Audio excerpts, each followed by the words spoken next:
자, 우리 인사합시다. 은혜 받읍시다. 하나님의 은혜가 오늘 이 시간 우리 모두에게 충만케 되기를 주님의 이름으로 축복합니다.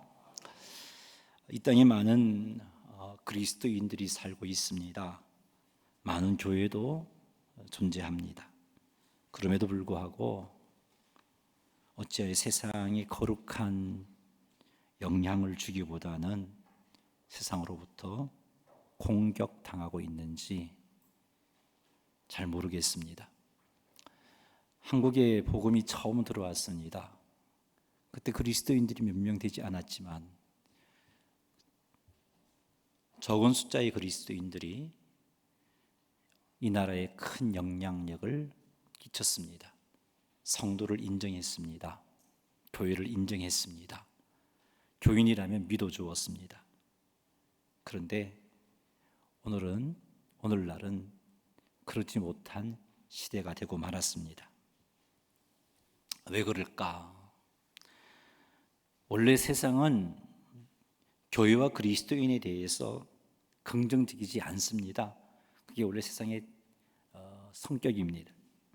세상은 항상 교회와 그리스도인들을 핍박해 왔습니다. 처음부터 그랬습니다. 끝까지 그럴 겁니다. 변하지 않는 사실입니다. 성경의 역사는 세상 나라를 우리 주와 그리스도의 나라로 만들어가는 것이죠. 그래서 세상은 교회에 대해서 적대적일 수밖에 없습니다. 하지만 역사를 살펴보면 세상의 성격이 그럼에도 불구하고 그리스도인들은 세상에 거룩한 영향력을 끼친 때가 많았습니다. 그래서 세상은 교회를 함부로 하지 못했습니다. 세상은 그리스도인들을 인정해 주었습니다. 그런데 오늘날은 그렇지 않은 것 같습니다. 비난거리를 찾아 비난하려고 혈안이 되어 있는 것 같습니다. 그러나 사실 이런 태도가 원래 세상의 태도입니다. 세상이 악하여졌기 때문에 이런 게 아니고 원래 세상의 태도입니다. 세상이 점점 악하여졌기 때문에 교회를 향하여 이런 행동을 한다라고 생각할 수 없습니다. 원래 그렇습니다. 세상은 원래 악합니다. 사도행전을 보면 교회를 그렇게 핍박했던 유대 사회가 교회를 인정하게 됩니다. 아니, 칭찬하게 되죠. 어떻게 그런 일이 일어났을까? 세상은 여전히 교회에 대하여 부정적인 가치관을 가지고 있었지만 교회가 그들이 행하는, 세상 사람들이 행하는 그런 행동을 가지고 교회를 바라보니까 도무지 자기들이 할 수 없는 일들을 교회들이 하고 있었던 겁니다.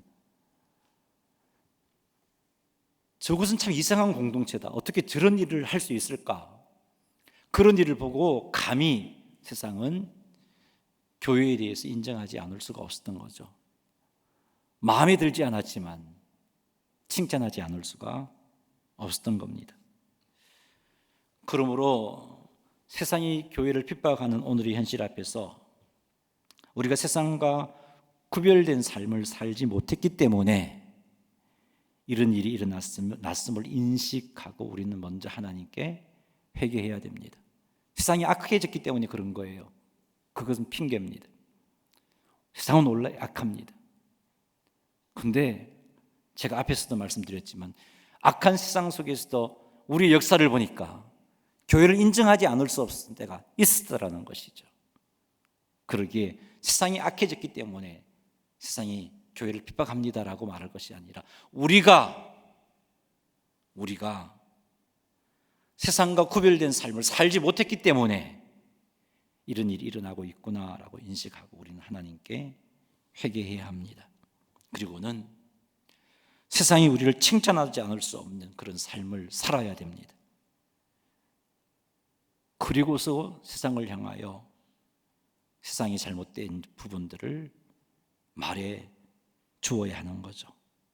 이렇게 할 때 세상은 교회의 소리에 귀를 기울이지 않을 수가 없습니다. 세상은 교회를 인정하지 않을 수가 없습니다. 세상은 교회를 칭찬하게 되어 있습니다. 이런 세상을 만들려면 우리가 어떻게 해야 하겠습니까? 세상과는 다른 삶을 세상 사람들에게 보여주어야 합니다. 세상과는 다른 그리스도인의 삶을 세상 사람들에게 보여주어야 합니다. 그래서 베드로후서 1장은 우리들에게 힘써 신성한 성품을 갖추라 라고 명령을 하고 있는 겁니다. 오늘은 베드로후서를 통해서 왜 신성한 성품을 갖추기를 힘써야 하는지, 그리고 신성한 성품이 무엇인지, 신성한 성품을 갖추기 위해서 우리가 해야 할 일은 무엇인지, 신성한 성품을 갖춤으로 누리게 되는 유익은 무엇인지, 이 네 가지에 대해서 한번 말씀을 가지고 살펴보도록 하겠습니다. 베드로후서 1장 1절을 보면 베드로 사도는 보배로운 믿음을 소유한 자들에게 베드로후서를 기록해서 보내고 있다라고 밝히고 있습니다. 자, 그렇다면 보배로운 믿음을 가진 자는 누구인가? 예수님을 구주와 주님으로 믿고 있는 성도들입니다. 베드로는 말하죠. 모든 성도는 동일하게 보배로운 믿음을 가진 자다라고 말하고 있습니다. 1절에서 베드로의 믿음도 보배로운 믿음, 여기 있는 박승일 목사의 믿음도 보배로운 믿음, 저기 앉아 계시는 김중남 권사님의 믿음도 보배로운 믿음.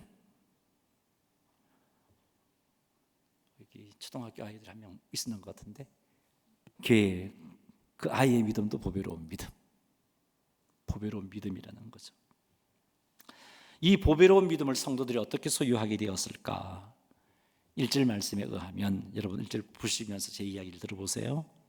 우리 하나님과 구주 예수 그리스도의 의를 힘입어서 성도들이 보배로운 믿음을 소유하게 되었다라고 말씀하고 있습니다. 즉 하나님께서 성도들에게 은혜를 베풀어 주셨고, 예수님이 십자가에서 죽으심과 부활하심으로 우리의 제 문제를 해결해 주셨고, 성령 하나님이 이것을 믿을 수 있도록 은혜를 베풀어 주심으로 인해서 우리가 예수 믿게 되었다라는 말입니다. 보배로운 믿음은 우리가 그 믿음을 소유해야지 해서 소유하게 된 것이 아니라 하나님의 일방적인 은혜로 그 보배로운 믿음을 소유하게 된 겁니다.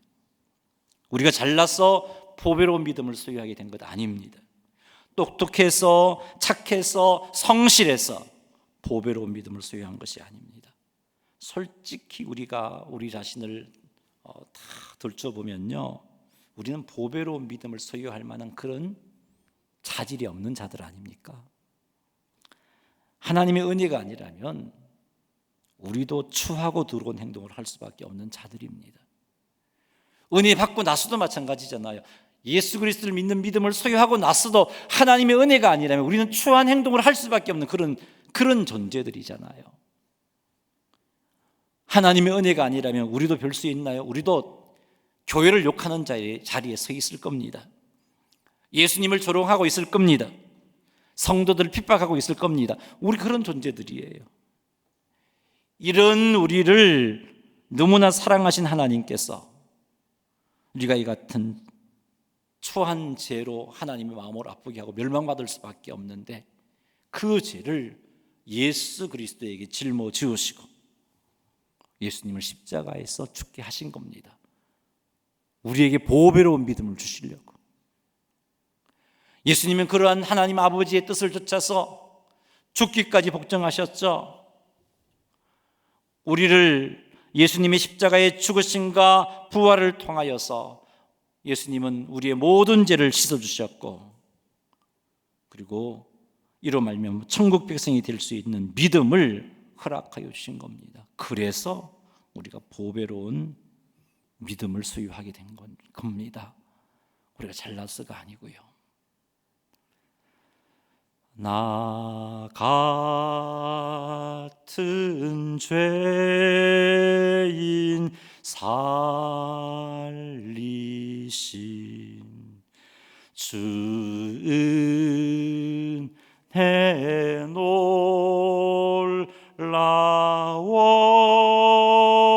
놀라워 잃었던 생명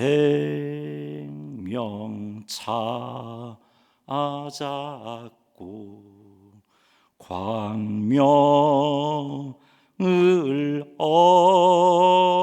얻었네. 우리 1절로 한번 다시 해볼까요? 같이. 나 같은 죄인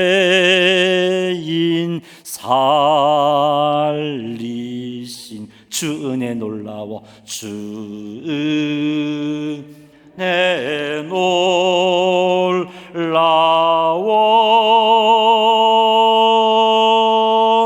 잃었던 생명 찾아 광명을 얻었네. 보배로운 믿음을 얻었어요. 아멘. 한 번 더 고백합시다. 잃었던 생명, 잃었던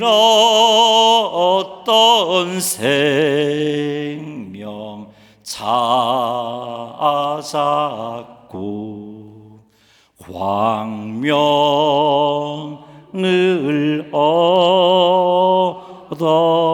얻었네. 아멘. 여러분, 은혜로 우린 보배로운 믿음을 소유했습니다. 은혜로 보배로운 믿음을 소유한 우리들에게 베드로가 이 베드로후서를 보낸 거예요. 그러기 이 베드로후서의 말씀은 2000년 전에 소아시아 지역에 있던 성도들에게 주신 그런 말씀으로 끝나는 게 아니고 오늘 이 시대를 살아가고 있는 우리들에게 주시는 말씀이에요.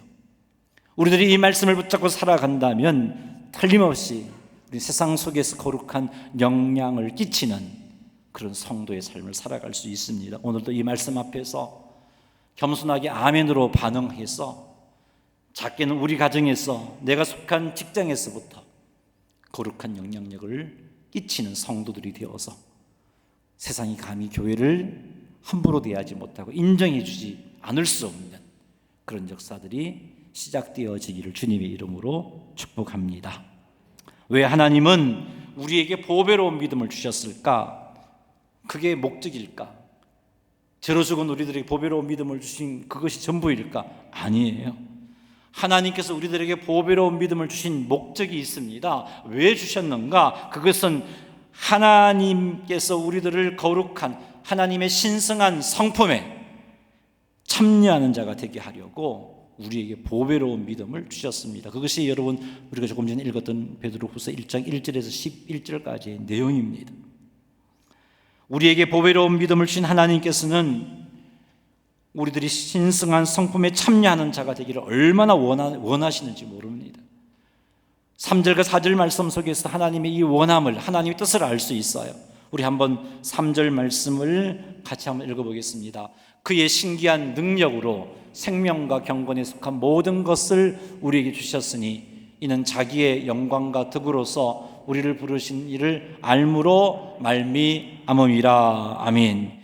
예수님의 신적인 능력으로, 신기한 능력으로, 예수님의 신적인 능력으로 우리에게 신성한 성품에 참여할 수 있도록 생명과 경건에 속한 모든 것을 주셨다라고 말씀하고 있습니다.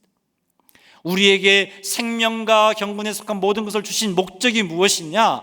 3절 4절 연결해서 읽어보면 우리들이 신성한 성품에 참여하도록 하기 위해서 우리에게 생명과 경건에 속한 모든 것을 예수님의 신기한 신적인 능력으로 우리에게 주셨다라고 말씀을 하고 계십니다. 이게 3절의 내용입니다. 이것을 보더라도 우리들이 신성한 성품에 참여하는 것이 하나님의 뜻이구나, 예수님이 원하시는 거구나. 예수 믿어 구원받았다 끝이 아니고 구원받은 우리들이 신성한 성품에 참여하기를 원하시고 그래서 우리들에게 생명과 경건에 속한 모든 것을 우리에게 주셨구나 하는 것을 우리는 알 수 있습니다. 4절 말씀 읽어보겠습니다. 이로써 그 보배롭고 지극히 큰 약속을 우리에게 주사 이 약속으로 말미암아 너희가 정욕 때문에 세상에서 썩어질 것을 피하여 신성한 성품에 참여하는 자가 되게 하려 하셨느니라. 아멘. 예수님께서는 보배롭고 지극히 큰 약속을 우리에게 주셨습니다. 4절이 말씀하고 있습니다. 보배롭고 지극히 큰 약속이란 무엇이냐? 주님 재림하시면 우리들이 지극히 거룩하신 하나님 앞에서 거룩하고 흠이 없는 존재가 되게 하시겠다는 약속입니다. 하나님 앞에서 거룩하고 흠이 없는 존재가 되게 하시겠다는 약속이 보배롭고 지극히 거룩한 약속입니다. 이러한 약속을 주신 이유는 정욕으로 인해서 세상에서 썩어질 것을 피하여 신성한 성품에 참여하도록 하기 위해서입니다. 내가 어떤 존재이냐? 하나님이 약속하셨는데 하나님 보시기조차도, 여러분, 하나님이 최고의 거룩한 존재 아닙니까? 그분이 보시기에도 조금 더 부족함이 없는 거룩하고 온전한 존재가 되는 게 하나님께서 예수님을 통해서 우리에게 주신 약속입니다. 우리를 구원하신 목적이 그거예요. 하나님 앞에 거룩하고 흠이 없는 존재로 세우는 거예요. 이것이 내가 되어질 것, 이것을 하나님이 약속하셨다는 사실을 알고 그 약속을 붙잡는 사람은 어떻게 살겠어요? 죄와 유혹이 왔을 때 이건 나 어울리지 않는 삶이야 하고 이겨낼 수 있다는 말이에요. 그래서 그 약속을 주셔서 우리들로 하여금 정욕 때문에 세상에서 썩어질 것을 피하여 신성한 성품에 참여하는 자가 되게 하려 하셨다라고 말씀하고 있는 겁니다. 왜 이런 약속을 주셨느냐? 내가 누구인지, 내가 어떻게 될지 잘 알아서 죄의 유혹 앞에 넘어지지 않고 죄의 유혹을 뿌리쳐서 신성한 성품에 참여하는 자가 되도록 하기 위해서 지극히 거룩한 약속을 주셨다는 거죠. 이게 4절 말씀입니다. 이 말씀을 보더라도 우리는 알 수 있죠. 하나님이 얼마나 원하시는지, 무엇을, 우리들이 신성한 성품에 참여하기를 얼마나 원하시는지를 잘 알 수 있습니다. 그러니 보배로운 믿음을 소유한 성도는 신성한 성품에 참여하기를 사모해야 합니다. 사랑하는 여러분, 여러분이 사모하는 바가 무엇입니까? 잘 먹고 잘 사는 겁니까? 여러분이 사모하는 게 무엇인가요? 큰 집에서 사는 건가요? 여러분이 사모하는 게 무엇인가요? 내 자녀들이 좋은 직장 얻어서 행복하게 사는 건가요? 사랑하는 성도 여러분, 우리는 그 이상으로 신성한 성품에 참여하기를 사모해야 한다는 것을 우리는 오늘 말씀을 통해서 깨달아야 됩니다. 사모해야 돼요.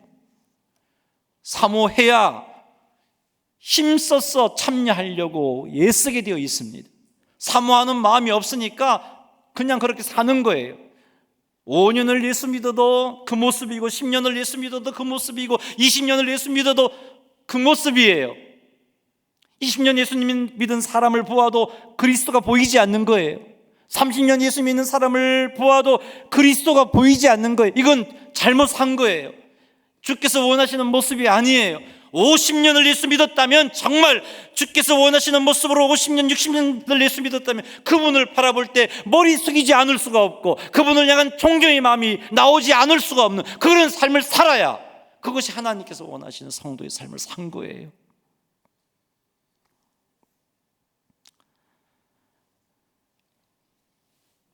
하나님의 뜻은 우리들이 신성한 성품에 참여하는 겁니다. 그래서 베드로서 1장 10절에서 힘써 신성한 성품에 참여할 것을 우리에게 도전해 주고 있습니다. 자, 10절 여러분 성경을 가지고 읽어야 되겠네요. 같이 읽어보죠. 그러므로 형제들아, 더욱 힘써 너희 부르심과 택하심을 굳게 하라. 너희가 이것을 행한즉 언제든지 실족하지 아니하리라. 아멘. 자, 하나님께서는 성도들을 부르시고 택하신 목적이 있는데, 그 목적은요, 성도들을 신성한 성품에 참여하게 하기 위해서 부르신 겁니다. 그러므로 더욱 힘써 부르심과 택하심을 굳게 하라는 명령은 더욱 힘써 신성한 성품에 참여하라는 명령이 되는 거예요. 10절이 그것을 우리에게 명령하고 있습니다. 신성한 성품에 참여하기를 힘쓰라는 거죠. 그게 주님의 명령입니다. 하나님은 성도들에게 힘써 신성한 성품에 참여하라고 명령하고 계세요. 명령이에요. 명령. 해도 되고 안 해도 되는 게 아니에요. 해야 되는 명령입니다. 하나님이 이렇게 명령하셨기 때문에 성도들은 신성한 성품에 참여하기를 힘써야 돼요. 우리에게 보배로운 믿음을 주신 하나님께서 원하시는 것이 우리들이 신성한 성품에 참여하는 것임을 꼭 명심하시기 바랍니다. 그리고 신성한 성품에 참여하기를 힘쓰시는 성도님들이 다 되시기를 주님의 이름으로 축원합니다. 나는 예수님을 믿는 믿음을 가지고 있는 것으로만 만족해요. 내 성품 어떻게 고치나요? 그건 아무도 못 고쳐요. 내가 나의 성품을 고치고 거룩한 삶을 살려고 애쓰고 되짓지 않으려고 노력한다면 이보다 더한 스트레스는 없을 겁니다. 나 그런 스트레스 싫어요. 나는 하나님 은혜로 예수님을 믿고 있어요. 그래서 난 천국 가잖아요. 난 그렇게 살래요. 그런다면 여러분은 우리를 부르시고 택하신 하나님의 뜻을 내팽개치는 그런 행동을 하고 있는 거예요. 여러분, 우리는 믿음의 시간이 쌓이면 쌓일수록 신성한 성품을 갖추어 가야 될 자들이에요. 그렇게 살지 못했기 때문에 세상에 거룩한 영향력을 주지 못하고 있는 겁니다. 그렇게 살지 못했기 때문에 너나 잘하세요 라는 말을 우리가 듣고 있는 거예요. 그럼 신성한 성품이란 무엇인가 한번 살펴보죠. 신성한 성품은 세상에서 말하고 있는 그런 고상한 품위와 같은 인격을 의미하는 게 아니고요, 이건 하나님에게서 나오는 거예요. 신성한 성품에 참여하라는 말은 달리 표현하면은 그리스도를 닮아라 라는 말이에요. 그리스도를 닮아라. 그렇게 신성한 성품에 많이 참여한 사람은 그리스도가 보이는 거예요.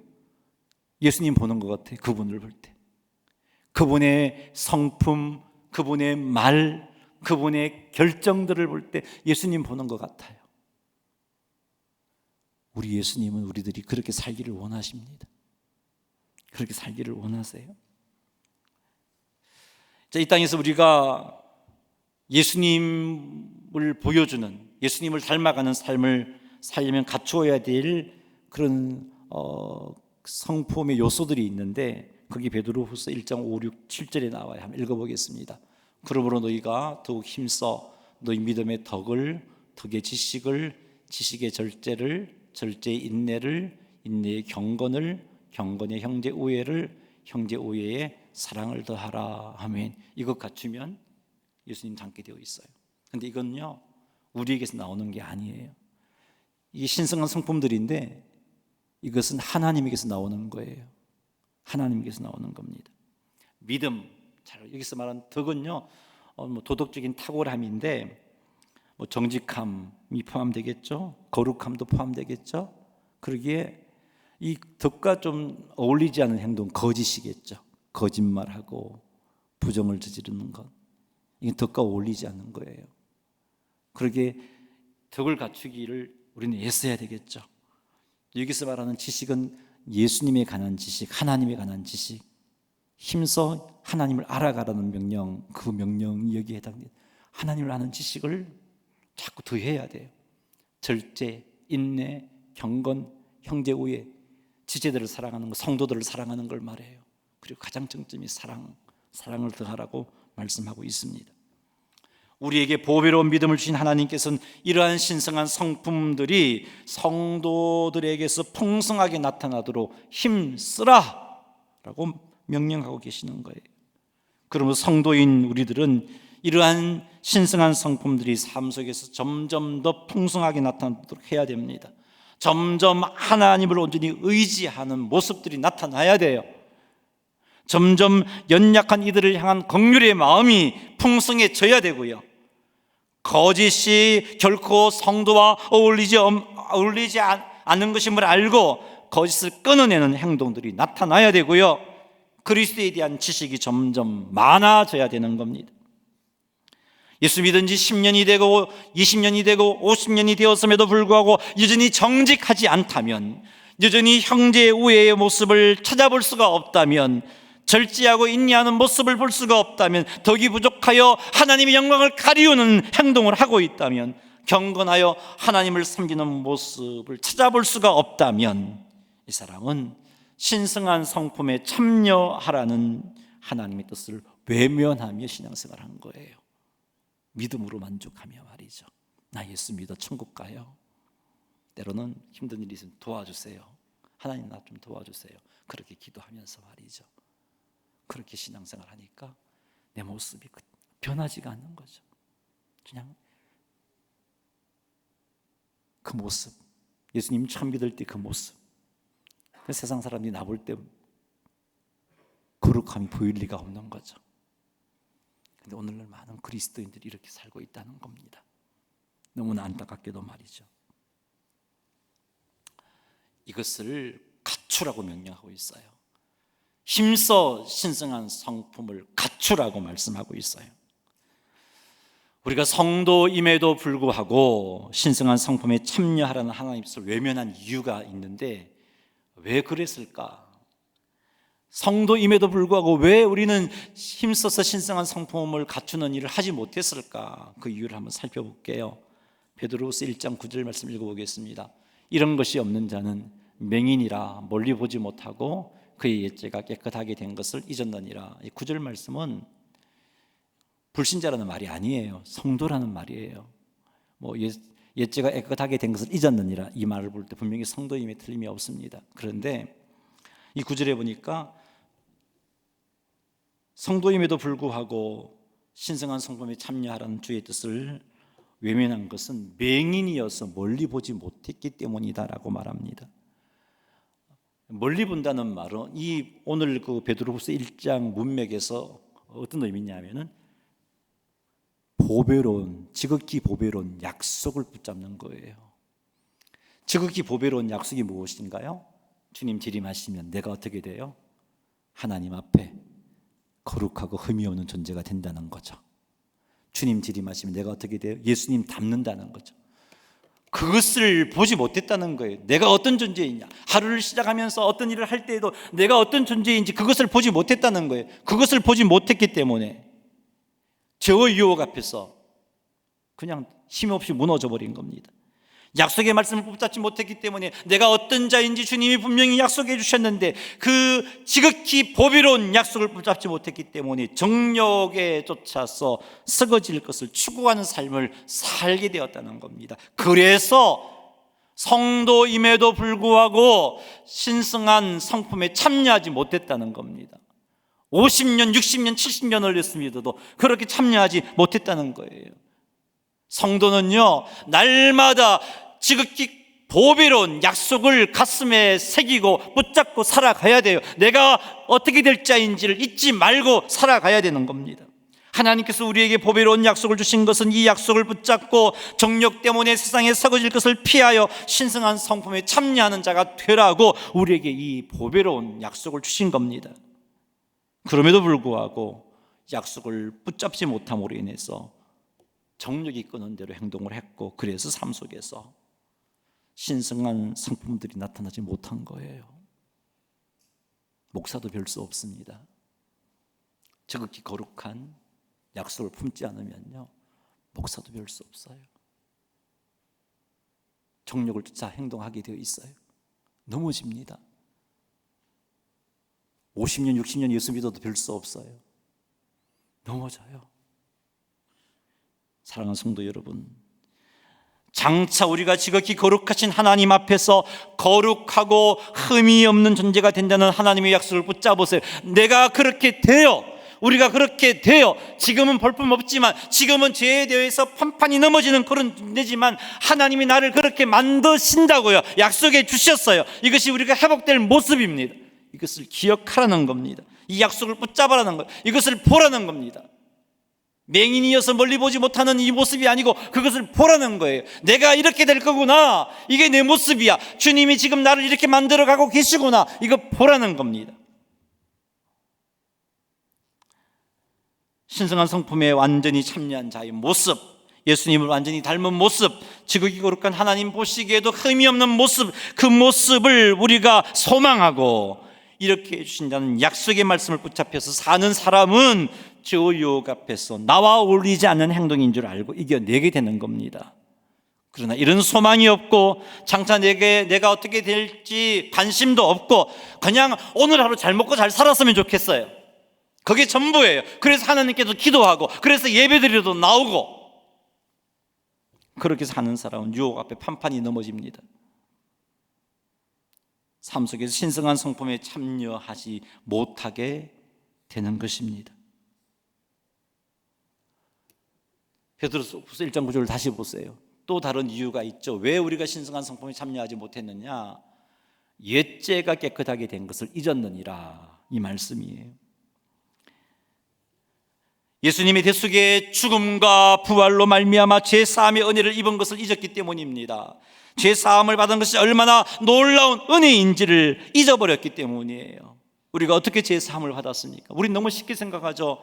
예수님이 십자가에 죽으시고 부활하신 것을 내가 믿음으로 난 죄사함을 받았어요. 근데 여러분, 그 일을 이루기 위해서 우리 예수님이 치르셨던 그 고통과 고난은 어떤 것이었나요? 예수님께서 우리의 죄를 사하여 주시기 위해서 멸시와 천대와 조롱을 받으셨어요. 그것도 당신께서 만든 피조물에게, 아무것도 아닌 피조물에게. 예수님이 가셨던 십자가의 길이 쉬운 길이었나요? 아니란 말이에요. 예수님이니까 쉽게 가셨겠지? 아니에요. 예수님도 그 길이 너무나 힘드셨어요. 얼마나 힘드셨느냐? 십자가를 지시기 전날 밤엔 제자들에게, 얘들아, 내가 너무 괴로워 죽겠구나. 그 괴로운 마음을 제자들에게 표현하실 정도로 그렇게 힘드셨어요. 그렇게 힘드신 길을 기도함으로 감당하셨다고요.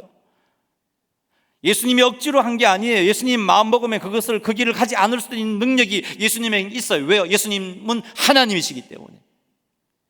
그런 능력이 있으신 분이 그 길을 가는 것이기 때문에 더 힘든 거예요. 그것이 힘들고 어려운 길인데 그분에게는 이 길을 외면할 수 있는 능력이 있어요. 그럼에도 불구하고 그 길을 가신 게 그렇게 힘들고 어려운 길이라는 우리는 잊지 말아야 돼요. 왜 그 길을 가셨어요? 우리를 사랑하시기 때문에. 왜요? 우리를 죄로부터 자유케 하시려고. 얼마나 큰 은혜인지 몰라요. 그 은혜를 기억하는 사람은 죄를 미워하지 않을 수가 없어요. 예수님이 왜 그 길을 그렇게 힘들어하면서 가셨는지 아는 사람은요, 죄와 쉽게 타협할 수가 없어요. 날 위하여 십자가에 중한 고통 받으사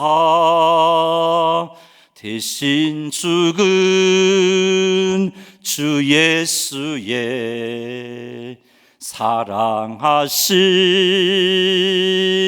은혜여, 보배로운 피를 흘려 영영 죽을 죄에서 구속함을 받은 우리 어찌 찬양 안 할까? 우리 같이 한번 찬양해 봅시다. 날 위하여 십자가에 중한 고통 받으사 중한 고통 받으사 대신 죽은 주 예수의 사랑하신 은혜여, 사랑하신 은혜여, 보배로운 피를 흘려 보배로운 피를 흘려 영영 죽을 죄에서 영영 죽을 죄에서 구속함을 받은 우리 어찌 찬양 안 할까? 십자가의 대속의 은혜를 아는 사람은요, 주님을 찬양하는 삶을 살지 않을 수가 없습니다. 십자가의 대속의 은혜를 아는 사람은 주께서 기뻐하시는 삶을 살지 않을 수가 없어요. 이것을 망각해버렸기 때문에, 이것을 잊어버렸기 때문에 쉽게 죄와 타협하고 신성한 성품을 갖추는 일에 열심내지 못했던 겁니다. 이처럼 엄청난 죄사함의 은혜를 잊었기 때문에 신성한 성품에 참여하지 못한 거예요. 사랑하는 성도 여러분, 죄사함의 은혜를 잊지 마십시다. 얼마나 놀라운 은혜로 우리의 죄가 사겨졌는지 잊지 마십시다. 잊지 않기 위해서 내가 얼마나 하나님 앞에 죄인인가, 죄인이었던가 자꾸 기억하셔야 돼요. 그리고 죄와 타협하지 말고 죄와 싸워 승리함으로 신성한 성품에 참여하시기를 힘쓰시는 성도님들이 되시기를 주님의 이름으로 축원합니다. 자, 신성한 성품에 참여하기 위해서 우리가 힘쓸 일이 무엇일까를 말씀드리겠습니다. 조금 전에 제가 신성한 성품에 참여하기 위해서 우리가 힘써야 할 일을 두 가지를 좀 말씀드렸죠. 첫 번째가 주님께서 주신 보배로운 약속을 붙잡고 그 약속으로 육체의 정욕을 이겨내는 것도 그 방법이에요. 물론 적극적인 방법은 아니겠지만 우리 신성한 성품에 참여하는 방법 가운데 하나입니다. 두 번째는 죄사함의 은혜를 잊지 않고 죄와 타협하지 않고 싸워 이기는 것, 그것이 신성한 성품을 갖추는 방법입니다. 사랑하는 성도 여러분, 이 두 가지를 힘써서 신성한 성품들이 점점 더 많이 나타나는 그런 삶을 사시기를 바랍니다. 이렇게 산다면 세상은 결코 우리를 향하여 손가락질하지 못합니다. 우리의 신앙을 폄하하지 못하고 기독교를 핍박하기 위하여 혈안이 되어 있다 하더라도 결코 우리를 핍박하지 못합니다. 그러니 사랑하는 성도 여러분, 더욱더 하나님께서 주신 보배로운 약속을 붙잡으십시다. 장차 우리는 틀림없이 예수님처럼 됩니다. 장차 우리는 틀림없이 지극히 거룩하신 하나님 앞에 거룩하고 흠이 없는 존재가 됩니다. 이 약속을 붙잡고 이 모습에 합당한 삶을 살고자 노력하시는 우리 모두가 되기를 주님의 이름으로 축복합니다. 그리고 죄사함의 은혜도 결코 잊지 마십시오. 죄사함의 은혜에 사로잡혀서 하나님의 사랑에 뜨겁게 반응하시고 이렇게 하여 죄와 싸워 승리하고 신성한 성품들이 우리의 삶 속에서 풍성하게 나타나는 그런 삶을 살아가시는 성도님 되시기를 주님의 이름으로 축복합니다. 자, 나머지 한 가지만 더 말씀드리겠습니다. 신성한 성품은 하나님에게 속한 거예요.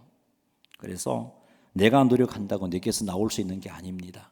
하나님께 속한 것이라고 우리가 안다면 그 신성한 성품에 참여하려 우리가 어떻게 해야 되겠어요? 자꾸 하나님을 알아가야 되겠죠. 하나님을 알게 되면 자연스럽게 하나님께 속한 성품이 내게서 나타나는 겁니다. 하나님을 알게 될 때, 성경에서 안다는 건 단순한 지식적인 알을 의미하지 않아요. 알면은 행동하게 되어 있는 거예요. 그게 안다는 거예요. 하나님을 알 때 신성한 성품이 나타나요. 베드로후서 1장 2절 한번 읽어보겠습니다. 베드로후서 1장 2절 말씀 읽어보겠습니다. 하나님과 우리 주 예수를 알므로 은혜와 평강이 너희에게 더욱 많을지어다. 아멘.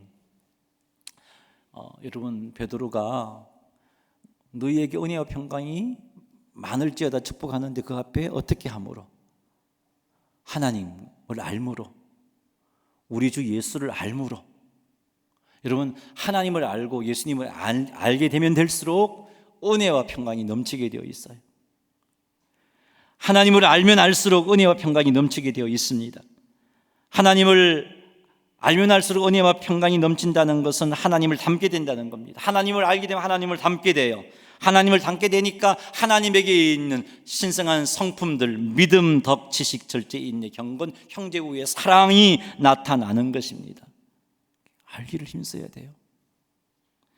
베드로후서 1장 3절도 같은 표현인데요, 표준 세번역을 한번 읽어보겠습니다. 같이 읽어볼까요? 하나님께서는 우리가 그를 알므로 말미암아 생명과 경건에 이르게 하는 모든 것을 그의 권능으로 우리에게 주셨습니다.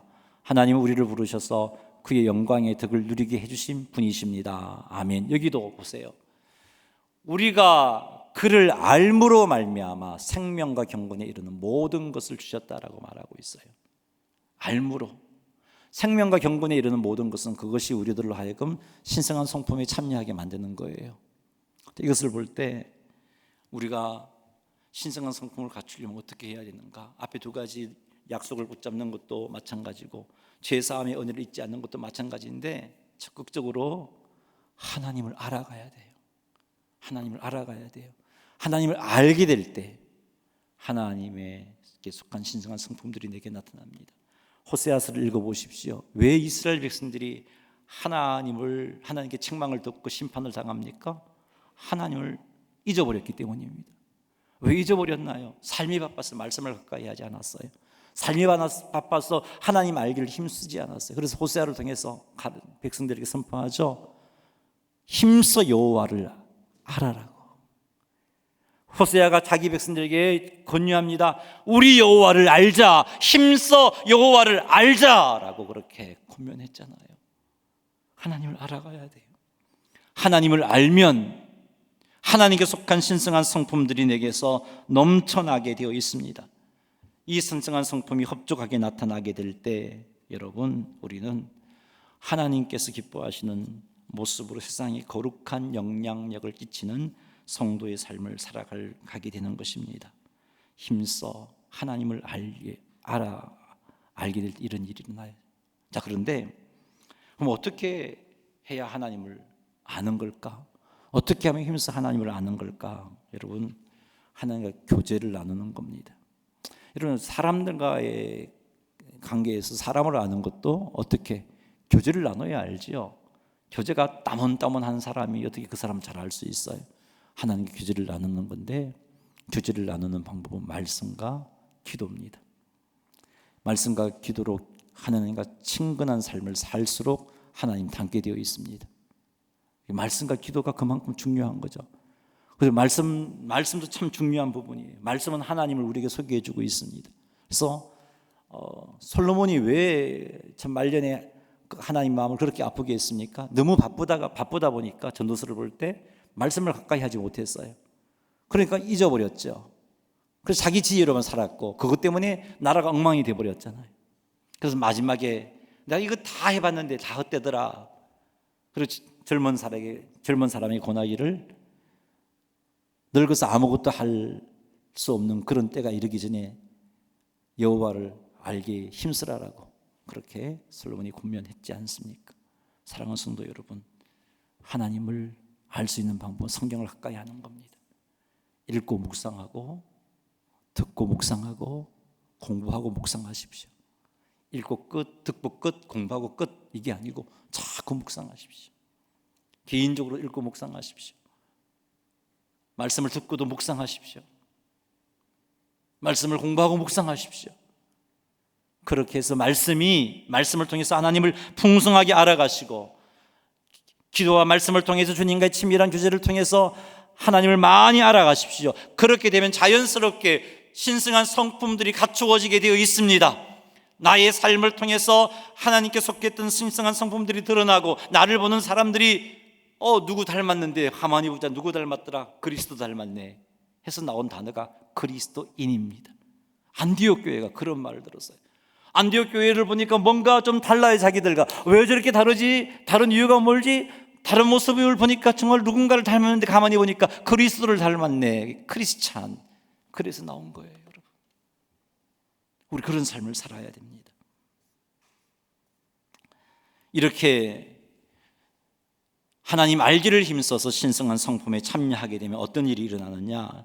여러분, 성경을 보고 10절을 같이 한번 읽어보겠습니다. 10절 시작. 그러므로 형제들아, 더욱 힘써 너희 부르심과 택하심을 굳게 하라. 너희가 이것을 행한 적 언제든지 실족하지 아니하리라. 아멘. 여러분, 신성한 성품이 풍성하게 나타나는 자에게는 실족하지 않는다라고 말씀해주고 있습니다. 이게 누리는 유익함입니다. 신성한 성품이 많이 나타나는 성도는요, 핍박을 당하여도 실족하지 않습니다. 실족한다는 건 믿음이 떠나는 걸 말해요. 핍박을 당하여도 믿음에서 떠나지 않습니다. 신성한 성품이 풍성하게 나타나는 삶을 성도는 예배를 드리기 힘든 환경 속에 살아도 실족하여 믿음에서 떠나지 않습니다. 경제적인 고통을 당하여도 믿음에서 떠나지 않습니다. 환난을 당하여도 믿음에서 떠나지 않습니다. 신성한 성품이 많이 나타나는 사람은 그렇습니다. 오늘과 같이 믿음 지키기 힘든 상황들이 앞으로도 더 많이 생길 겁니다. 그러므로 이런 환경 속에서 실족하지 않으려면, 믿음을 떠나지 않으려면, 믿음을 지키려면 어떻게 해야 되는가? 신성한 성품들이 풍성하게 나타나는 삶을 살아가야 되는 거예요.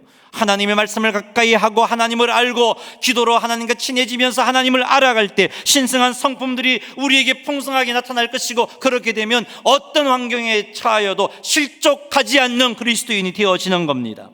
사랑하는 성도 여러분, 그러니 하나님 말씀을 가까이 하시고 기도로 하나님과 친해지시는, 그리고 말씀을 읽고 묵상하고 듣고 묵상하고 배우고 묵상하는 그런 삶을 살아가시는 여러분 되시기를 주님의 이름으로 축복합니다. 두 번째 유익은 이렇게 신성한 성품들이 많이 나타나는 사람은 11절에 나옵니다. 읽어보겠습니다. 이와 같이 하면 우리 주 곧 구주 예수 그리스도의 영원한 나라에 들어감을 넉넉히 너희에게 주시리라. 아멘. 하나님께서 하나님의 영광의 나라, 영원한 나라에 들어감을 우리에게 넉넉히 주신다는 겁니다. 틀림없이 구원이 이르게 한다는 겁니다.